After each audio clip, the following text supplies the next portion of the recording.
And inspired by Jose Mourinho pointing out the obvious flaws on a screen, yes, everybody, Manchester United are in fact still shit. Welcome to the Anglo-Italian pod. It is Premier League Game Week 7. My name is Rory, and I'm joined by my very good friend, Adam. How we doing, man? Yeah, not too bad, thank you. Really happy with Wickham's results, but more importantly, keeping well. How are things in Milan, and how is your laptop? More importantly, All things are good now. I'm going to actually put the screen on myself now. Hello, guys. Everything's good. Good weekend in Milan. Obviously, Arsenal won. That helped increase my heart rate a little bit, but we got there in the end. The Alex lost, which is never great, but a good performance nonetheless. So we kind of not discouraged. So overall, a pretty good weekend. And I had my favourite fixture of the year, which is Manchester United taking on Spurs, which means no matter what happens, I can laugh at one of the teams. And I got to laugh a lot yesterday. So I really enjoyed that. But yeah, guys, obviously a big weekend in the Premier League. We're going to start with episode 5,000 of This is Manchester United we're talking about. Of course, we're going to be talking about Erik Ten Hag again. And then we will move on to the other games that are maybe less monotonous and repetitive. And we'll be talking about a tense but exciting win for Arsenal. Manchester City dropping points up north in Newcastle. An incredible performance from Cole Palmer as he single-handedly delivers a win for Chelsea yet again. And we'll be talking about Everton finally getting a win against Crystal Palace and maybe kickstarting a bit of excitement in Goodison Park for once. So, guys, we are going to take a very quick break. Not that break I just took, but another break. We're going to take a very quick break. And when we come back, we're going to discuss all things Premier League. We'll see you there. We are back, and it's time to discuss all things Game Week 6 in the Premier League, and we're going to start at Old Trafford. Spurs 3, Manchester United 0. And before we give Spurs any praise, we're going to go two-footed in on Manchester United because that was the worst thing I've ever seen. Let's talk about this again, I suppose. The issues with the team, the issues with the manager. Let's not do the board and the structure because we've discussed it a million times. Let's just look at the manager and the team on the pitch. Now, if we look at the team on the pitch, that was the most uninspiring first half an hour, even before the red card, first half I've seen from a team. Like, if that was a Southampton that had put in that performance, people would be saying, these are not ready for this league. They shouldn't have been promoted. Get them down, right? I thought I'd seen the worst from Manchester United, honestly. Like, the 7-0 against Liverpool or losing to Brentford at home or Palace at home or I don't need to take United fans through all of them. I happily would, but I don't have to. But somehow they produce worse. Like, Adam, what happened? What was the approach? What happened? I don't know what the approach, what the kind of game tactical thoughts were for this particular game. But it does feel like it's a broken record when we're talking about Erik Ten Hag. The same things come out, the same themes happen. It just feels like it's individual performances. There is no structure behind it. There's no kind of togetherness in terms of the approach of play. Manuel Ugarte has been brought in to shore up that midfield. If anything, he kind of blended in with the rest of the squads. It was shockingly bad.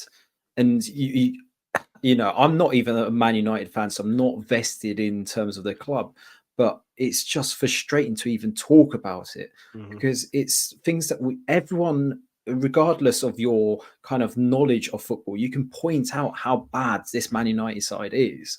And this is the problem, I suppose, is Man United, when they hired Ten Hag, were brought under this kind of illusion that he was going to bring a philosophy, a style of football that was going to help with the identity crisis that Man United were having at that very point. He clearly, after a year, decided that there was no chance that he was going to be able to implement a style of football that was akin to what he achieved with Ajax. So therefore, he says that he hasn't been given the opportunity to obviously get his own players, Well, to be honest, now he's at that point where he's been able to bring in players, and I'm not going to include the transfer fees because that'd be unfair on Ten Hag. I think that is more a club thing when it comes to the kind of expenditure here. But when you're talking about players, he's been able to bring in the ones that he wanted, and they suited also the board in terms of like this strategy that they were going to approach. In particular, I'm talking about this summer, where they got the likes of Maserari, for example, De Ligt through the door. And yet, again, it just feels like even with those players that they bought in, they have been bought on the factor of that they might be able to improve the squad, but to what kind of ability, what kind of style are they trying to achieve? And no one seems to have a clue. And when you versus that, when you look at Spurs and the way they approached it, every player is drilled in a certain way. They know how to adapt to different scenarios. And yes, obviously what they've been pointed out is that they keep a high line. They're going to be exposed on their counterattacks. But there's an identity. You know what they're going to try and achieve and how they're going to approach games. Whereas with Erik Ten Hag, there is none of that. There is nothing to kind of indicate that he knows, even in this scenario, when they had a man sent off, for example, in Bruno Fernandes, how they're going to approach a game. Now, it doesn't take a genius to kind of say that when you get down to 10 men, then you have to ensure that you've got a structure, a lines of like defense. You're not allowed to anymore. It doesn't You've got happen. to play like Brazil 1970 when you're down to 10 men, otherwise it doesn't count. Clearly. But my point is, even when you get down to the bare basics, they can't even do that. They don't know how to do it. Horrendous. And I think it was very telling when you saw Van Nistelrooy not being as involved, from the sidelines and sitting back. And, it feels like he's tired of basically having to pick up this squad. It's only been there a month. That's the worry. I think Erik Ten Hag is having that effect, not just around the main squad, but across the stadium. Like, people are fed up. They've had enough of this. But the board seemed to be just staying with it and sticking with it. And like I said, when we speculated about Ten Hag's future, I said to you on this podcast, I reckon it'll be November before they pull the trigger. And that'll be the point where they'll know what they're going to be like placed in terms of that European positionings and where they are in that Conference League as well, or Europa League, should I say. So it'd be very interesting, but they've already released a statement to say their intent is not to sack him. They're going to stick by it. And I appreciate that this is great news for us, Rory. However, if you're Man United, content will keep coming, honestly. You are pulling your hair out. Right? Yeah. No, I think it's like beyond the tribalism for me of like just praying that Ten Hag is there on the 3rd of December when we play United. I need him to be in charge when he's there. Like, beyond my tribalism, I think genuinely it's like, I could see what their approach was meant to be, right? I was just absolutely baffled by why that would be your approach at Old Trafford. I have never, ever, ever, ever seen a Manchester United team choose to be passive at home. I've never seen a United team choose to give up possession at Old Trafford. And they just instantly were like, we're going to let Tottenham handle the ball and we'll catch them on the break. That was very clearly the plan, right? But I don't know what he's got against Amad Diallo, but he's one of the few players that I've seen at Manchester United that's genuinely quite exciting. Yeah.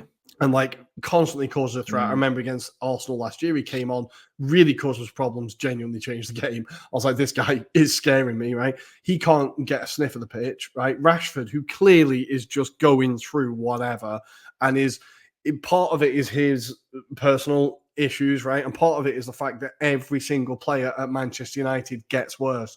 Look at McTominay in Napoli now, flying. Look at Jadon Sancho at Chelsea, flying.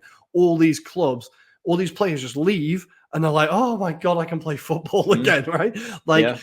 So I think part of that is the issue of Rashford. But like, you have to be brave enough as a manager to be like, okay, if that player isn't performing, you've got to take him out and bring in someone who's going to do a job. And like, it was just all so like not well thought out. And then there's the lack of application from the players as well, because I think also you like Erik Ten Hag can turn around and give them all the instructions in the world, but if they're not going to listen, then there's no point. And I think there's part of that, like the players just weren't running. There was no idea in terms of who was meant to be pressing when. and you're coming up against one of the best pressing teams in the league. Like, you have to have a plan. You have to have a plan on how you're going to counter press. Don't leave the spaces behind. I think the players just weren't doing the hard yards, and it looked. And that again, it's like a big vicious circle. But then that leads to Erik Ten Hag, and like, is he not inspiring the players? Right? They concede very early in the first half, like beginning of the game, right? Yeah. Then they concede very early at the beginning of the second half, and you think that's the bit when the manager's meant to be, get it up, go out there, fight for the badge, and then they come out and concede straight away. Like, they can't be listening to this guy. Like, no. And then the manner of the goal, like Van de Ven, it's an incredible run, right? And you think, but the whole time you're like, someone stop him, like someone just push him, foul him, do something. Especially when the exact same thing happened with SC Twente. That's how That's how they scored 3 days ago. And you think, not only does the manager never fucking learn, the players seemingly don't learn. Or just don't care enough to learn. Well, and you think Ericsson alluded to it pretty much. He said they didn't even try hard enough. They didn't try hard enough. And it was just replicated again in this match. And those are the words that you don't want to hear prior to the league match. But then to replicate again, I think a lot of failings have to be at the door of Erik Ten Hag, because that's his culture.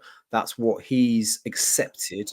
And he has, although there's been rumors about a toxic atmosphere at that club, right? He's got his own players now. I'm afraid he had the opportunity. He's pushed off players like Ronaldo, for example. He moved them on. People gave him praise for standing up to players like Ronaldo, but realistically, the reason that he gave was that he didn't fit the system. Ironically, the system that he tried to implement was like pushing from the front, which they're not even doing right now, Rory. He would suit them right now. He would actually be a really good player for them. But the problem is Erik Ten Hag is stuck with this belief that somehow he's right and no one else is wrong.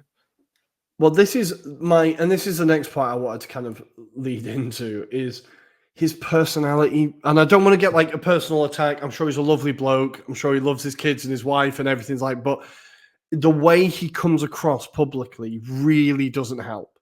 And I think his interactions with the media, everything for him, it seems like he takes everything as a personal attack and refuses to front up to the fact that there's an issue. Like, fans aren't idiots. And if you've got a team where it's not going well and you're not playing well, you at least want your manager to turn around and address it and be like, yes, we know we need to do better. Yes, this is something we need to work on. No, this isn't good enough. But every time like that, the journalist after the game asked him, is it frustrating to see the same problems or the same issues happen in every single game? He was like, what issues? He's like, well, do I have to point it out to you again? Like, everyone, the frigging wall behind you knows what the frigging issues are. Like, giving up possession all the time, being far too easy to play against, like giving up so many big chances, all of these things that have been happening for the past 3 years that you've been in charge now. And I think the fact he takes it as like he seems to take it as a personal attack. I think it just comes across really badly. And I think, imagine if he's like that with the players. And he's like, you can't question me, or not willing to at least listen. Of course, the players are just going to switch off and be like, look, mate, I'm going to be here longer than you. Let's just work together and we'll get through this. If you know what I mean? Like, and I think that's what you're seeing. You're just seeing the dying breaths of this, but none of it really. Say he goes, right? Say they sack him. And they bring in Gareth Southgate to turn around the culture at that club, right? Which I think he's going to be the favourite to take over because Ineos love him, right? Jim Ratcliffe loves him. He's going to be the guy. So we've seen that Southgate's really good he's transformed the culture at England, right? And it's like, the relationship with the fans and everything's like much better. He's made a performative role in English football. At Manchester United, it is so deeply entrenched within that club, that culture now, because as much as those players are Ten Hag's players, right? The majority he's brought in, the majority he's chosen, it only takes 3 or 4 people in a club to be half-arsed for that to spread quite quickly. And for it to be like, oh, well, if he doesn't give a shit, I don't give a shit. I've worked at schools where the teachers don't give a shit. And within minutes, you're like, oh, well, if no one gives a shit, I don't give a shit, right? So it's like, but it feels like that culture is so entrenched in Manchester United since Alex Ferguson left. Well, he hasn't left. He's still sat in the fucking stand every single game, which is half the issue as well. But like, it just feels so entrenched. I think even if they sack him, you're like, okay, well, you're just going back to square one again. Like, but do you think that at this point is better than him continuing now? Like, they can't. It's beyond the point if you can just stick with this guy, right? They have to just go back to square one and try and figure this out, right? I think they need a clean break. Both parties need a clean slate from this situation right now, because I don't think this does Erik Ten Hag any wealth of good, him sticking at it and trying to be pragmatic and maybe hiding maybe some of the truths that haven't been displayed, perhaps, if we think about it in that objective kind of sense. But also from a Man United perspective, how do you inspire that next generation of players that they are going to play under this kind of leadership, this style of football, this culture? This is not inspiring. I think even for a fan base, they are sick and tired of having to go through the same motions again and again and again. And everyone will point out that Erik Ten Hag has won stuff, but you cannot say seriously that he deserved to win the cup last season. They were fortuitous in terms the final was a good performance. The final was a very good performance, but they never should have got past Coventry. They never should have got past Coventry. No. And they shouldn't even got to that stage either, because there was various games in that build-up where they were very fortuitous to even get to that point. And that's the thing that I'm trying to say, is that it doesn't instill confidence. Even if you have won those like games, they are one-off games when he does reach those kind of finals or semi-final stages, and they seem to be just lucky on the occasion rather than maybe outplaying their opponents. Now, the only kind of credit I'll give is that Man City didn't really turn up, and they did. That was the main difference, and that's why they won the FA Cup. But apart from that, I cannot get behind this as this is a style. This is the way that you're going to play. And don't forget, Man United have this kind of rich tradition of that they play a certain way. And don't forget, this is all about commercially as well. This is how you sell the football club, is how you perform on the pitch. If they're not winning stuff, then they don't have that share globally as well.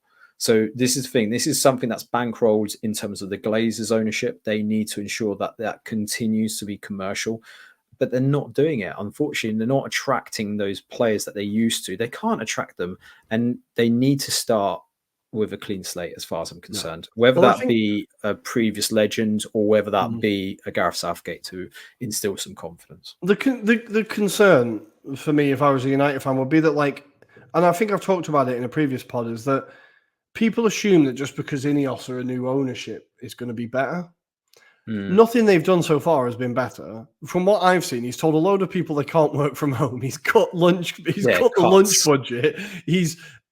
They've recruited players equally as badly as they were ever doing. They've backed a manager that they weren't convinced by. They've offered him a three-year contract extension, right? They've extended his contract.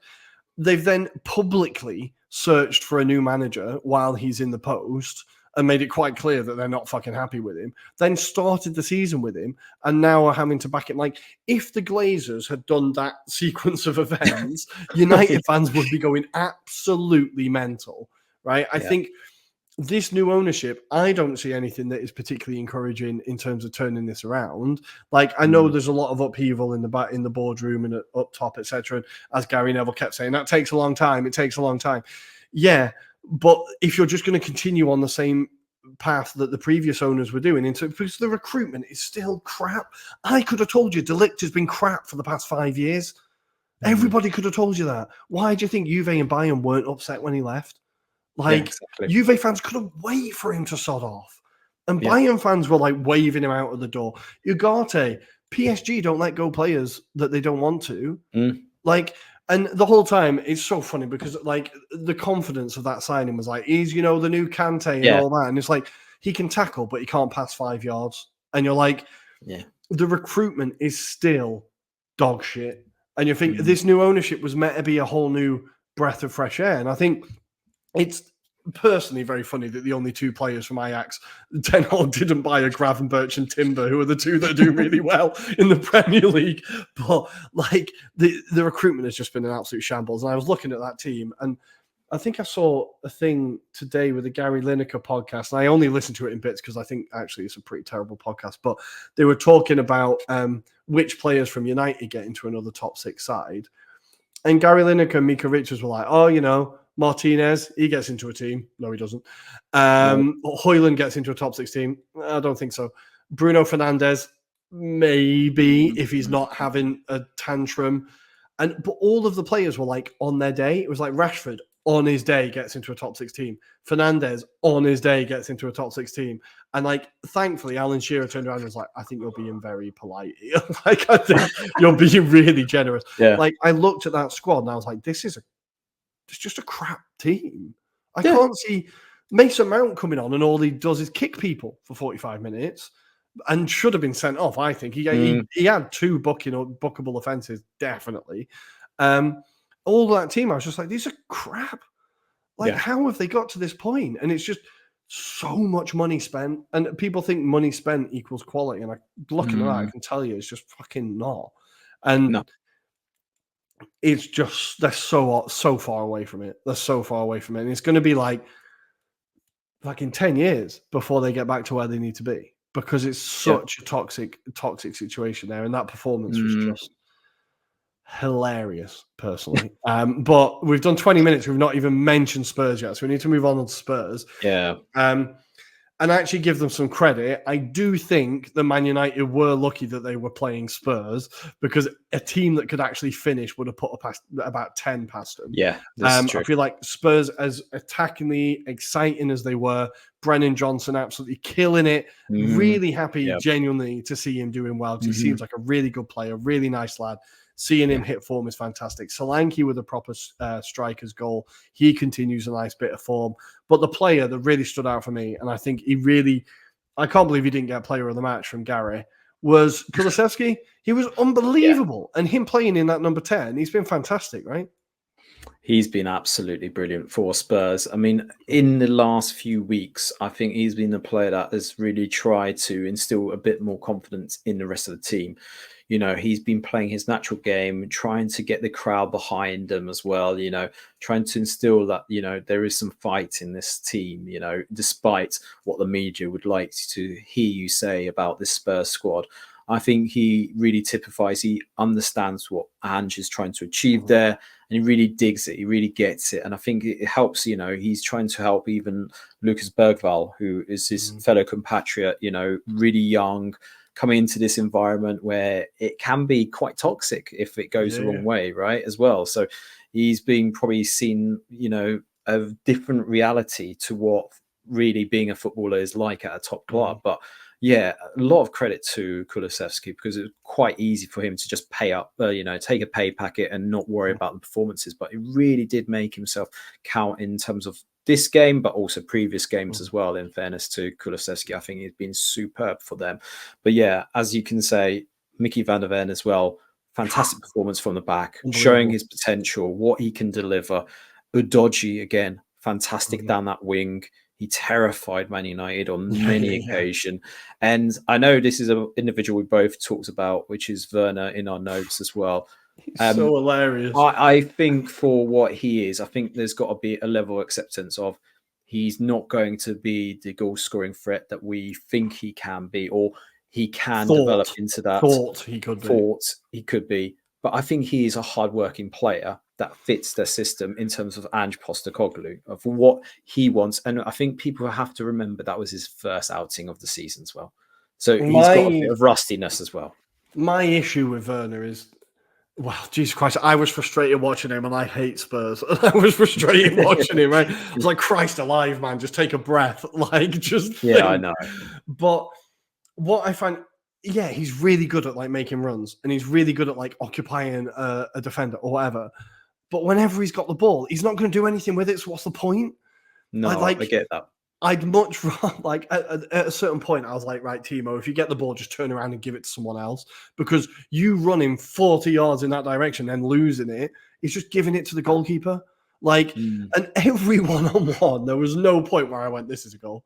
And even Gary said it Gary Neville said it on commentary. He went, I never thought he was going to score it. And I just think what is the point in a player like that? I feel like it's kind of a Adama Traore. It's just a Adama Traore, isn't it? But with less. Although he's output. probably got more end product than Timo Werner, in No, fairness. 1,000% he has. So it's like a less strong Adama Traore. And I just found like, and it just sounds really hot, but I just thought, what is the point in you, Timo? I don't know what you're doing now because you're just running in a straight line with the ball and then Anana's having a goal kick. It was fucking pointless. So I think I would have taken him off a hell of a lot earlier and been like, right, let's get someone else out there. Even like Mikey Moore when he came on looked really exciting. Yeah, he looked really good. This is a game where Spurs were so comfortable they could have brought him on in the second minute and given him a full 90 minutes, right? Like it would have been fine. He almost scored as well, which would have been a nice moment. Yeah. But I thought Timo Werner was winding me up. I was just like, just get him off. I don't know how anyone can watch this. So frustrating. But huge win for Spurs. It is nice. I'm trying to like not be too like I've got an Arsenal shirt on, but I need to, It is nice for Ange that he's managed to turn this round and silence the doubters a little bit. For the idiot Spurs fans that we're calling for him to be sacked, it's nice that he's managed to get them through this and be like, this is what we do, mate. We're all right, right? They're half decent on the day. I think so. Yeah, I think they've got to. There's got to be a sense of realism with Spurs anyway. That they are still in developing into a side. Like as I alluded to, they haven't necessarily bought world-class players and then said, "Ange, get on with it." He's building these players up to that certain level. Yeah. He is trying to embed that culture. I don't think necessarily he's still comfortable with the players that he's got at his disposal. I think he's still trying to work out the best systems, the best way of utilizing those players. But look, they're growing. They're starting to appreciate, that trust behind him. Look, it's taken obviously a few games like the Arsenal game to front up a lot of those home truths potentially. I think there is still a bit of, look, Angie's going to stick to his philosophies. You just got to accept it. He's just going to happen. But then I think for certain majority of Spurs fans, they can get behind that because unlike Man United, at least it's something positive. Whereas there's a plan. There's a plan. You've got an idea. Yeah, you know what is going to happen, right? Yeah. Even when they're behind in games, that you don't have to stress because they will create opportunities. There will be moments. Sure, players will have off games, but in the grand scheme of things, if they do swap players out, something's going to happen. And that's what, Spurs are all about. But look, this was a result that might kind of reinvigorate their season, right? They had it last season against Aston Villa. This season, it might be this Man United result that gives them the hope to kind of push on. And certainly they've got the quality within that squad. And I'm loving the fact that Brennan Johnson got those goals, the assists as well. I think that will help his confidence, given that he came off social media as well for the stupid abuse that he received. I don't know to the extent, but you could see how visibly shocked he was in that celebration a few weeks ago. And look, you could see he was happier. He looks happier anyway, and I think that's helped. And with Ange, I think he's more of I think although people say that he's not as interpersonal, I think on a one-to-one level, I think he has their backs. I think the players absolutely with Charlison, didn't he? Yeah, I think the players absolutely adore him. I think they would run through brick walls for him. I think the fact he doesn't like journalists kind of makes me like him a little bit more. I'll be honest. But yeah, I think he's doing a fantastic job, and it was a hell of a performance. I do still think they should be better at finishing because that game should have been fucking 8-0. You're like Manchester United are very lucky that it was Spurs they were up against. But let's leave that game there. I did enjoy it, and let's go for Chelsea 4, Brighton 2. Yeah, lots of chaos. This first half was absolutely insane. Let's talk about, because I think it'll be quicker, Brighton's idea or concept of defending, which I found really novel in terms of it was like Ange ball times 10, just zero defense in their own half. Cole Palmer genuinely should have had 5 goals in the first half because he had 1 disallowed and then hit the post. So that's probably 6 he should have had, right? Is this a bit of a rude awakening for Hertzler and a bit of a maybe we can't just be so cavalier? Because Chelsea were just I think they're possibly the worst team to do this against because they're so heavy loaded up top that's the one part of their team that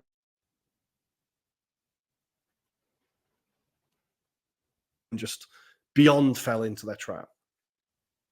I think there's a sense of naivety on Hertzler's point of view. I think he feels that, we will accept that we will concede a goal, but we will score more than you. And I think in the Premier League, you do get punished against the squads that have the better ability. And in this occasion, I think despite the Chelsea backline being as terrible as they were in this match, We'll get to that, including their get goalkeeper, I think if you've got as good a player up top that can see out the games, they can definitely maneuver it a lot better. And you can see there's a little bit more solidity to this Chelsea side than maybe last season and the previous season before that as well. I feel, they're showing signs anyway. Let's put it this way. I think they're showing signs. I think they are still lacking in personnel in certain departments, but certainly they seem to have a lot more balance in terms of that midfield. I mean, we're going to allude to the likes of Sancho as well. I think he's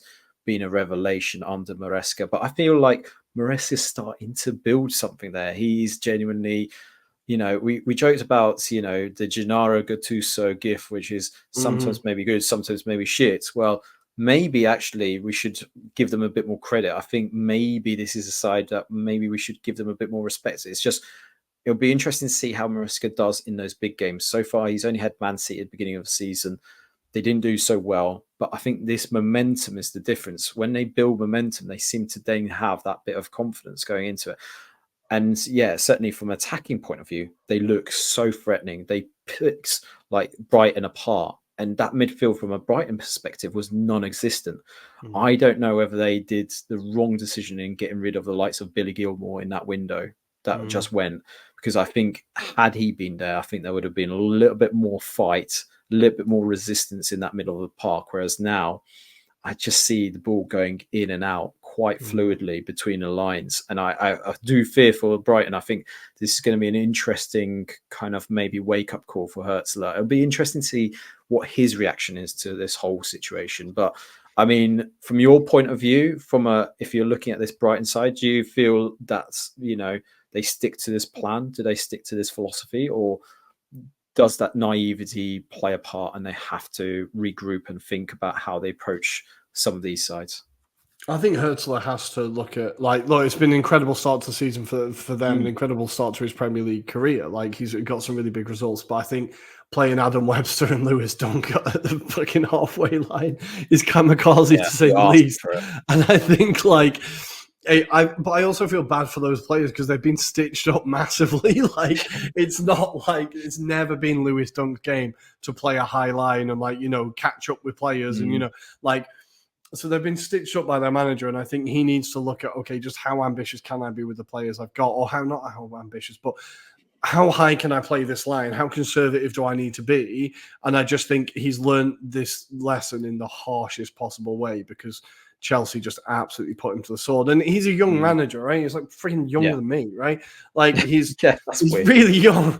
And so I think it's just one of those days. But on the other side, before we do praise Chelsea, I'm going to slag off Chelsea a little bit because Brighton did get 2 goals, which is good.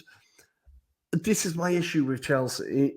Their defense is so bad. I don't know how Robert Sanchez is their first choice goalkeeper. Genuinely blows my mind. And because I was sat watching, I saw the scoreline, I saw the highlights, and I was like, freaking hell, Arsenal have got to play this Chelsea team. This is going to be quite interesting. And then I watched that defense and I was like, no, we'll be all right. I was like, we'll be fine. And I feel like the team is just so stacked in one way that they've almost completely forgot to address the defense, right? Because I think the Baleba goal was a nice goal, but the first goal for Brighton was it where they was just passing out from the back and it was a complete shit show. It's Russo, wasn't it? Yeah. You're just thinking, okay, Chelsea, right? You're kind of halfway there. They're going to be great fun to watch this entire season, Chelsea. They're going to be the most entertaining team, hands down. But I still stick with they're going to lose stupid games because that defense is just atrocious, or at least just not organized properly. The goalkeeper doesn't help. The centre-backs don't seemingly know each other or the goalkeeper. There always seems to be one about 5 yards in front of the other. And guys, just wake up. It's just incredible. So I think Chelsea, Maresca definitely needs to address that. But attacking wise and midfield, Brilliant. Nailed it. Like Caicedo's looking decent again. Fernandez looking decent again. You've got Palmer, Jackson, bloody what's his name, Sancho. You've got like so much attacking talent that you're like, this team could on their day beat anyone, right? So you have to turn around to Maresca and say, fair play. Like it is also. At what point do we turn around and say Man City have made a massive mistake letting Cole Palmer go? I don't know if Palmer would have had the same opportunity, though. I still stick by this belief that I think it was a great move for both club and perfect player. for him. Perfect for him. 100%. I don't think we anticipated Cole Palmer to have the breakout that he had last season, though, at the same time. I think the opportunity opened it up for Cole Palmer to basically flourish. I think he just grabbed it with two hands. He had the ability. He just needed a platform. And that was the chance that came about this whole transfer. I don't even think Chelsea necessarily knew what type of player Cole Palmer was going to be. Let's be brutally honest. I don't think they expected him to explode this season the way he did. No, you're probably right. You're probably right. The opportunities, even though it's jokes about the fact that, he already spoke about what happens if I score 4 goals when they're doing the celebrations and things like that. I mean, this is the thing. I think with Cole Palmer, he's done fantastically well. He's now establishing himself as the attacking forefront for Chelsea. He's done well. But under Pep Guardiola, you could see even Pep wasn't too convinced on him, even when he had those substitute appearances. He even played, bit part in some of the games as well. And you could see Pep wasn't happy with the way that he plays. I don't think he would have necessarily had an opportunity, but under a different manager, I'm sure Cole Palmer would have had a chance in a Man City squad. But I just think it worked perfectly for him. I think obviously I'm really delighted that he's left Chelsea, left Man City because he's not. There's not been the opportunity for Guardiola to make him boring.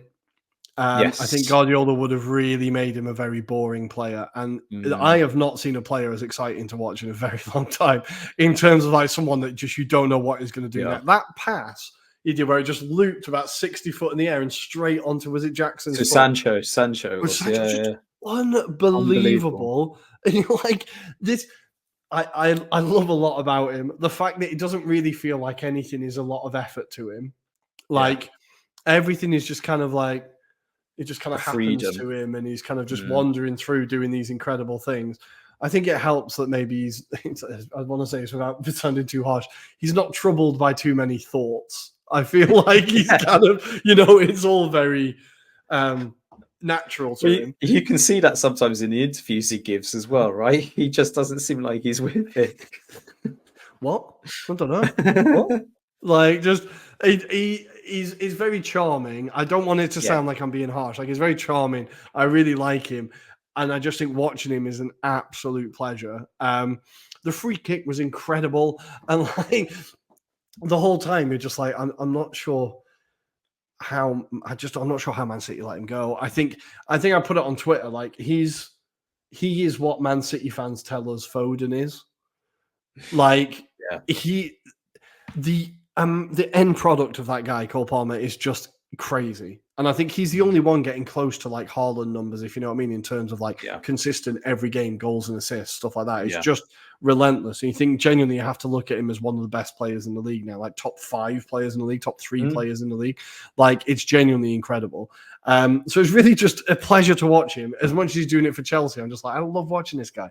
And I'm glad he's being allowed to be entertaining, because I feel like that doesn't happen at City. 100%. You're not allowed to just spam it from 40 yards. Like it's all about, reducing the risk and stuff, right? So fantastic performance from him. Probably should have had 6, and I'm sure he's annoyed that he didn't get 6 in the end. But alarming for Brighton. I'm slightly concerned that he's the only player for Chelsea at the moment, Palmer, but I'm sure they'll find another few players to step up for them at some point. Let's move on to the next game. I was going to leave a little break because it looks like I'm behind. Am I lagging a bit? Not too bad now. It's fine. Okay. I'll just give it a minute.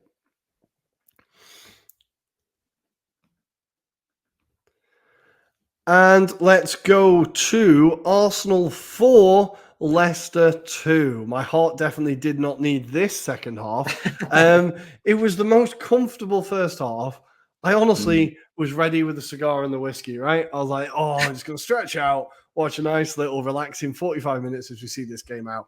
And then James Justin decided to hit a once-in-millennium shot as it goes in off the post and make things all very tense.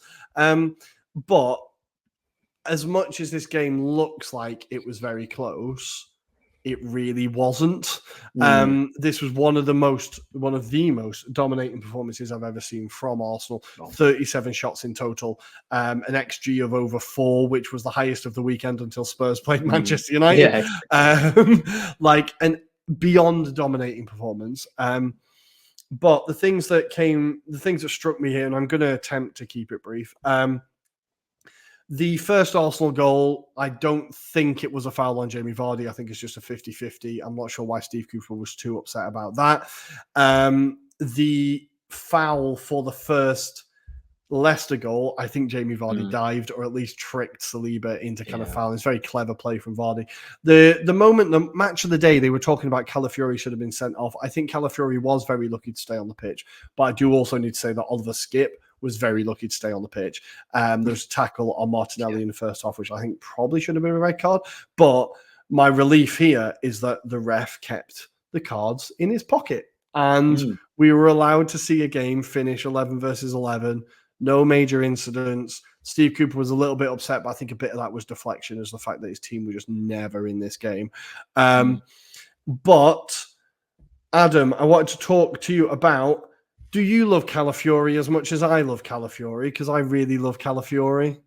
I have an admiration, but if you love him, you go for it, mate. You go for it. It's incredible. But yeah, those flowing locks probably do it for you, right? The Italian vibes and everything. But yeah, he's a beautiful defender. That's all I can say. And the way that he's so composed on the ball, able to take it out and still be solid at the back at the same time. He gives you kind of the vibes of like a Maldini, the way that he strokes the ball and plays around with it. And he's slowly getting more and more adapted to the Premier League. And the more, he's just become a threat from set pieces now.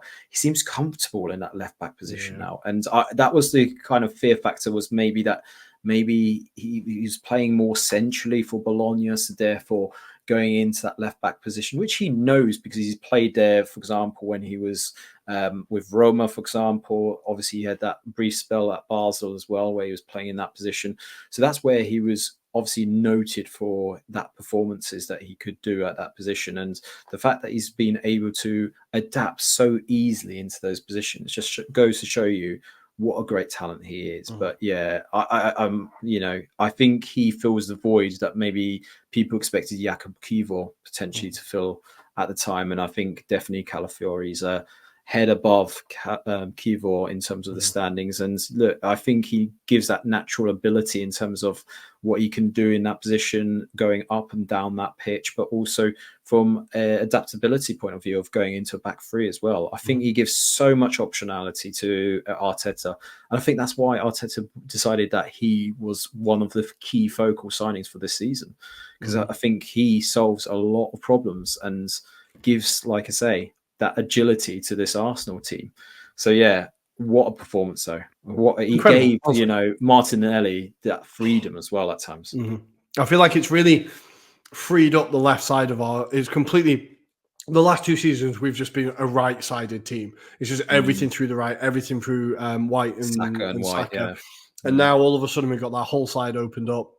It's not a coincidence that Martinelli finally scored and got an assist. The second Calafiori is behind him. He just gives him that, like, I can bomb on because I know the guy's behind me. Wait until Mikel Merino comes into that midfield as well, and I swear it's going to be exciting.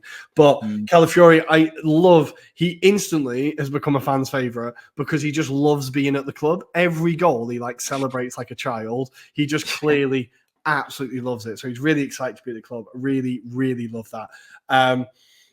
What were the other takeaways? Havertz with an accidental goal that was quite funny. Trossard is possibly our most important player in the last couple of years. I can't think of a player who's got bigger goals for us in bigger moments so consistently. Another one from him, or 2 goals from him. One was taken off him. But I also have to say, I almost took it personally how good the Leicester goalkeeper was in this game. I don't know. Yeah. It was just insane. The one that really annoyed me was when he gave it to us. He passed it to our strike to Trossard, who went through. It was when he was trying to do the move, wasn't he? Passing move out of it. And then went and saved it anyway. I was like, oh, sod off. You're going to make a mistake and then pull off an incredible save. Just unbelievable performance from him. I think Leicester weren't terrible, but they do not look particularly exciting. Leicester teams in the past would have caused us a lot more problems than they did. As I said, their goal was a deflected free kick and a wonder strike, but they had nothing else. So I think a little bit of a concern for Leicester fans, but Arsenal got it over the line. Timber and Calafiori, you are changing my life, both of you. It is insane. The other matches, let's very quickly go through before we do our weekend previews, European preview, etc. Very quickly, thoughts on Adam. Here we go. Newcastle 1, Man City 1. Gvardiol with a striker's finish. Lovely little touch, shuffle, and stroke into the far corner. Massive dive from Gordon, but Newcastle should have had a penalty after this, so probably fair. What were your takeaways from this? Man City missing Rodri, or is it deeper than that? I think they are still feeling the effects of Rodri. I think Gundogan has been bought as the kind of stopgap at the moment, and I think maybe he's not up to the kind of standards just yet. I think there's still a bit of rustiness in his game. I think also the way that they kind of played it to Haaland. Haaland really struggled in this game to really make an impact, but that was all down to credit to the way Newcastle deployed themselves. Anthony Gordon being a willing runner, obviously being the sole kind of attacking threat at times as well. I think that was evident of how much he's grown as an individual in the last season. And he's just pushing on from this season. When I've seen him for England, for example, I've been really impressed by him. So I think he's a player, just keep an eye out on him, because I think the way he's performing, he's starting to get to that level where you think, right, he's adaptable to different positions now. He's getting to that element. And while we're talking about players that grow, Grealish also had a superb game. He was a man that assisted for Gvardiol in this one as well, but he just looks so fluid. He looks like the player that is potentially going to be the man that replaces Kevin De Bruyne in that kind of floating role as well. So I think, maybe Pep has drilled in something else into Jack Grealish's game. But it was a good hard-fought point, I would say, Rory. I think both teams deserve the point, maybe nothing more. Yeah, no, I think it was fairly even towards the end. You do have to say this is a Newcastle team that did have a lot of their main players missing as well. Like there was a lot of big players missing. Isak being a big one, Exactly. Really good point for Newcastle. Man City will be disappointed. Me less so. Moving on to Brentford 1, West Ham 1. Fun fact, guys, if matches only lasted 1 minute, Brentford would be top of the table. They break a Premier League record by becoming the first team to score three games in a row in the first minute, all through Mbeumo. We've talked about him a lot. He still needs to get this big move at some point. Someone needs to come and get him because he is unreal. But they do let it slip. West Ham do equalise. Scrappy goal from Souček. It's still, Lopetegui isn't quite turning it around yet. It's still the atmosphere, the spirit. It's not going well, right? No, there's rumours about potentially being a bust up at halftime, in particular for this match. Culprits being alluded to, the likes of Mohamed Kudus as well as Emerson, who have brought both of them off for Mavropanos and Sola. I was just checking my notes on this one. But apparently there's a little rumour going around that there has been already people not agreeing with potentially Lopetegui's way of working at the moment. To be fair, West Ham have started to show a bit more fight. Previous to this, in the Liverpool game in midweek in the League Cup, they were a bit unlucky. I don't think the goal line really reflected what actually they were better than 5-1. They were definitely better than 5-1. And I think some of the goals were a bit fortuitous. If VAR was involved in that match, potentially they're not actually given as goals, for example. But Lopetegui was a bit disgruntled at the end of this match in particular, because they should have had a corner potentially played and the referee decides to blow for full time at that very moment. So it's not helping him at the moment. I think he needs some results to build up at the moment. For Brentford, fun fact though, Mbeumo has scored more goals than Man United. And of those early goals that you've mentioned, 5, that's on par with the amount of goals that Man United have scored this season. So there you go. Brentford, all they have to do is score another early goal, and they've already exceeded what Man United have scored this season. So funny fact here there. for it. I'm absolutely here for it. And Buemo, please do not go to Manchester United. Elsewhere, we have Everton 2, Crystal Palace 1. Wow. All the hype around Oliver Glasner has quickly evaporated as all of a sudden they are looking pretty bleak. But for Everton, Dwight McNeil double seals the win. It's been a week of good news for Everton fans. This has come at the perfect time, this win, right? Yeah, I think so. They're waiting to see what the naming rights will be for their stadium right now. So a lot of the Everton fan base are hoping for Bramley Apples to sponsor their stadium. But yeah, a lot more positives after that result. They needed something like that. It'll be interesting to see if they can follow it up. But yeah, they looked above the levels of what Crystal Palace showed in this match. And yeah, you're right to allude to the fact that the honeymoon period is over for Oliver Glasner. There was already rumours that Steve Parish has already alluded to the fact that he has someone lined up if results don't turn. Well, please let it be Roy Hodgson. I was going to allude. It's definitely somewhere in the age range of like 60 to 80, this candidate, I'm pretty sure. He knows the league. He's kept people in the league before. He knows the players. He's a steady hand. Yeah, we're all here for it. Yeah, no, that would be absolutely box office. But I feel like he's just making a few. Obviously, Elise going in the summer has absolutely fucking shafted him. Yeah, of course. But I feel like I'm surprised Eddie Nketiah. I know Arsenal spin here, but I'm surprised Eddie Nketiah isn't getting a bigger role yet. I'm surprised he's not starting, really make him the forefront. You spend quite a lot of money on him. Like, I think John-Philippe Mateta had that massive purple patch, but that's not happening anymore. So I think gone quiet now. He's gone back to normal again. So I feel like they maybe need to shake up that attack a little bit because it's really not looking good for them. And letting the lead slip as well. Like, that's Everton's game. Don't copy Everton. You can't be doing that. Elsewhere, Forest 0, Fulham 1, as Forest decide to completely ignore their wings in a maverick move and fail to score a goal. Jimenez back on form a little bit from the penalty spot. Always nice to see. He's kind of hitting his Wolves numbers, which is nice in kind of terms of his consistency, which is good because we didn't know if we'd see him again, unfortunately. So great to see that. Ipswich 2, Aston Villa 2. I didn't see this, so Adam, you need to take us through this game because I watched Roma Venezia instead. Don't know why. Well, yeah, I think you got the better pick of it, to be fair. But this was still a very entertaining game. You know, Aston Villa taking the initiative, after the setback, should I say, because Liam Delap scores in the 8th minute and then they peg themselves back through Morgan Rogers and then Ollie Watkins scores in the 32nd minute before we saw a delightful finish by Liam Delap as well. And in my notes, I've put here, Rory, is Liam Delap a contender for the England squad as a potential long-term replacement for Harry Kane, given that he's English, the kind of type of play that he is? He's kind of strong, agile on his feet. Obviously, he's playing at Ipswich, so he needs time. But maybe that early exposure to that England squad wouldn't be a bad thing, given there's not a lot of English forwards right now. Wouldn't be a bad time to integrate him and maybe give him a taste of that squad. But yeah, get your thoughts on that. Do you think he's got the potential? Maybe not now, but soon. Yeah, he looks like a proper Premier League striker, which I think for a promoted team is just like a really positive thing. Like, it sounds quite simple, but like you look at Southampton, they don't have that striker that instantly jumps out as a Premier League striker, right? Yeah. Like, but Ipswich, you're like, oh no, he looks like he belongs here. He does belong here. He plays like he belongs here. Yeah. And it just gives you that he's going to get you 10 goals this season, right? He's going to get you 12 goals this season. I've been really impressed by him. Yeah, I really just think he's a very, very competent striker. I think it'll be interesting to see how well he does this year. And if I'm sure the potential is there. But I just think it's a very exciting start for him in his Premier League career. So, yeah, really, really love that. Ollie Watkins, incredible. Finally, he's just starting into his form. 4 goals and 2 assists in his last 4 Premier League games now. Obviously scored a couple in Europe as well.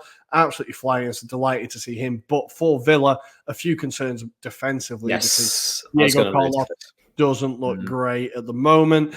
And the defense is just a bit leaky. They weren't this leaky last year, were they? They weren't. They were a lot more solidified. I'd say even in the league match against Wickham midweek, although they didn't play necessarily the full 11, they rotated it. They were still quite shaky in that game. So I wonder if there's that kind of back-to-back reality of they're playing a lot more games, having to rotate their squad a little bit more. I feel like at the moment, Unai Emery is still trying to work it out. I don't think he's very happy at the way that they're playing right now. So, yeah, I think they were very lucky in some respect that it was only Ipswich in some respects, and they got away with a poor clearance from a Aston Villa, or should I say from Ipswich perspective, sorry. But yeah, it's something for him to readdress, shall we say, because, yeah, I don't think it's completely comfortable at the back for Villa right now. And finally, Wolves 1, Liverpool 2. Konate and Salah rescuing Liverpool here. Ryan Aït-Nouri kind of being gifted a goal from Liverpool. I still saw enough here from Wolves that I think they've just had a really hard start to the season. But that first half, they really were better than Liverpool. And I think there's enough there that when they come up against teams more their level, as long as their confidence is still there, and that's the key bit, I really think they can start to pick up points. I think there's enough quality in that squad to stay up, but I think you don't agree with me.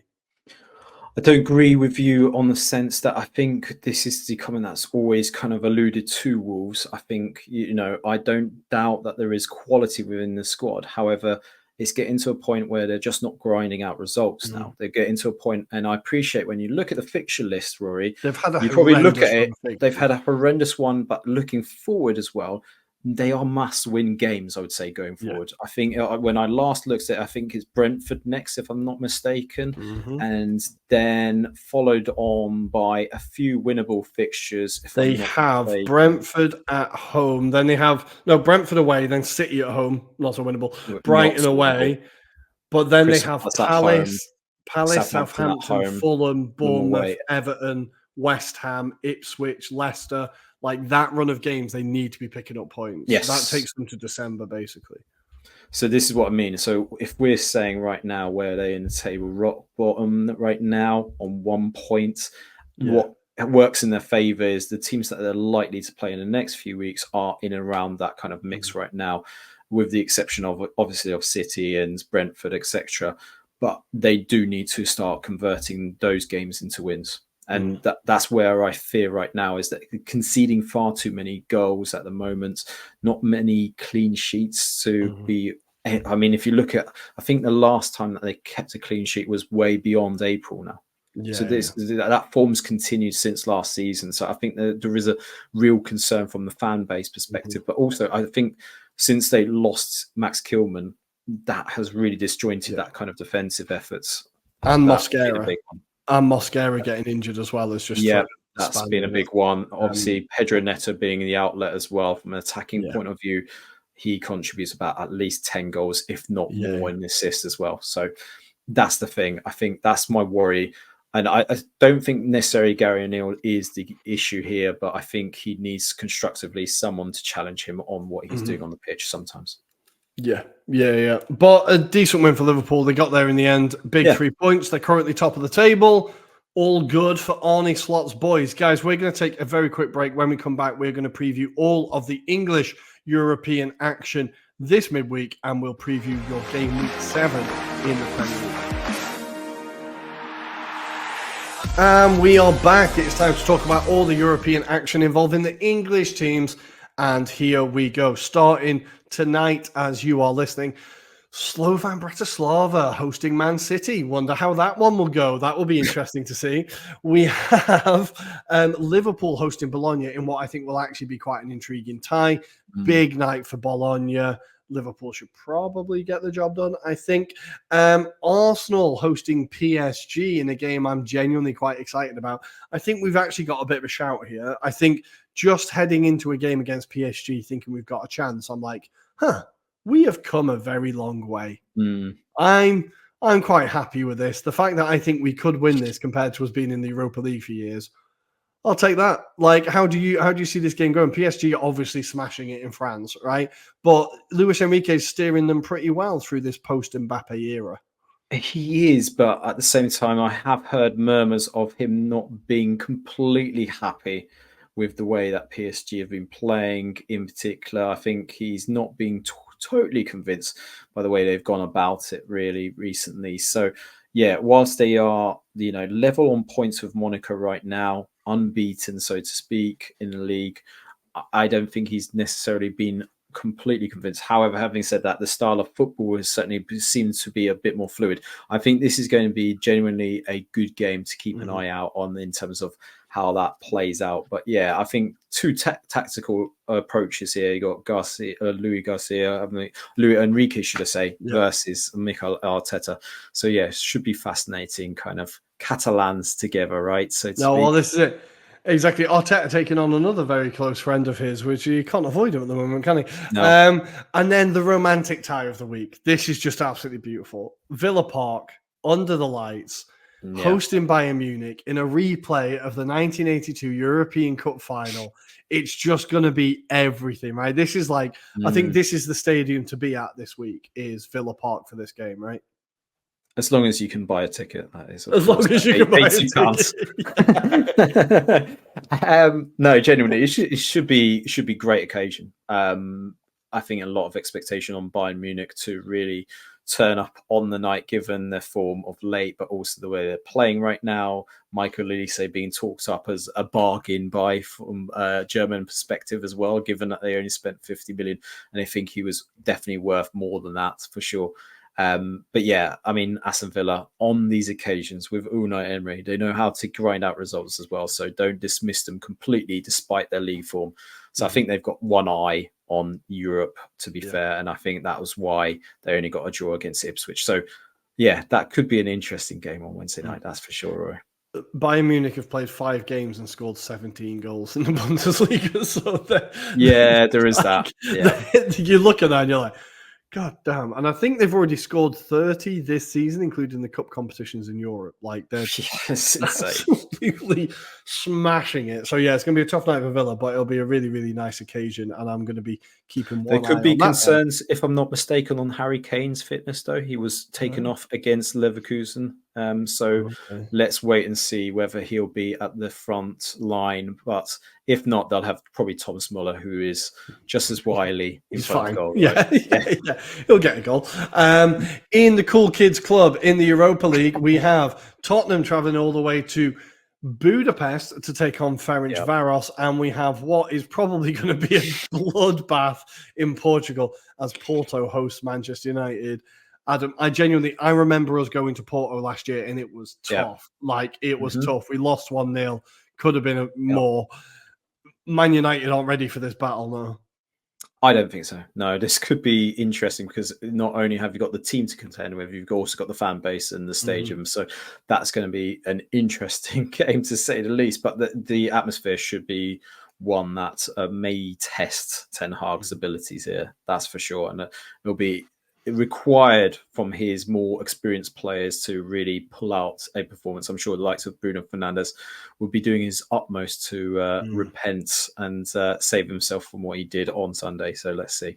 Just a bit of discipline. A bit of discipline will help. Just keep a shape and you might get somewhere. And then in the even cooler kids club in the Europa Conference League, we have Chelsea hosting Ghent from Belgium. Good, guys. That is all of the European action this week. Adam, take us through game week 7 in the Premier League. Yes, so game week 7, and we'll start off on Saturday at 12:30 p.m. as we see Crystal Palace at home to Liverpool. This is always a fixture that's kind of seen as an opportunity for goals, but I'm not too sure. We'll see. Will Glasner survive this round of games? Otherwise, we move from 3 p.m. as Arsenal host Southampton, who have just lost this evening to Bournemouth 3-1. Otherwise, we have got Brentford at home to Wolverhampton Wanderers, who we alluded to as potentially needing to get off the mark with a win at the very most. Then we've got Leicester City at home to Bournemouth, who have just beaten Southampton. Man City at home to Fulham. West Ham at home to Ipswich Town. And then at 5:30, we've got Everton at home to Newcastle United. Then we move into Sunday's fixtures. So we've got from 2 p.m. Aston Villa at home to Man United. So it will be very fascinating to see what happens to both clubs in the What a week European for exploits. United, Christ alive. At the same time, we also have Chelsea hosting Nottingham Forest before we move into Super Sunday match of 4:30, Brighton and Hove Albion versus Tottenham Hotspur. And that is, for you, Rory, and listeners and viewers, Game Week 7. Or Game Week 6, should I Beautiful. say. Few games to look forward to there. Few games to look forward to. Oh, I'm excited. Arsenal PSG. I cannot wait. I'm going to be running home from work to catch that one. Hopefully, I won't be disappointed. Guys, thank you for joining us. As always, we really appreciate the time you choose to spend with us. Adam, anything to say before I send these people home? Keep the love and sharing our social media channels, in particular YouTube. Loving the fact that we've got some new subscribers to our channel, so really appreciate that. And also check us out on TikTok and the various other social channels. But yeah, muchly appreciated for me. Beautiful. Nice, guys. Don't forget to go on to your podcast feed now. Go back to our page and click on the Serie A show. Give it a listen. There were some unbelievable games in Serie A this weekend. So many goals. You have to go and catch up on that. As always, if you're watching on YouTube, hit the like and subscribe button down here. We really appreciate it. You can find us on Twitter at Italian Anglo Pod, on Instagram, TikTok, and now Threads. So we are ready to jump ship when Elon finally sinks Twitter at Anglo-Italian Pod.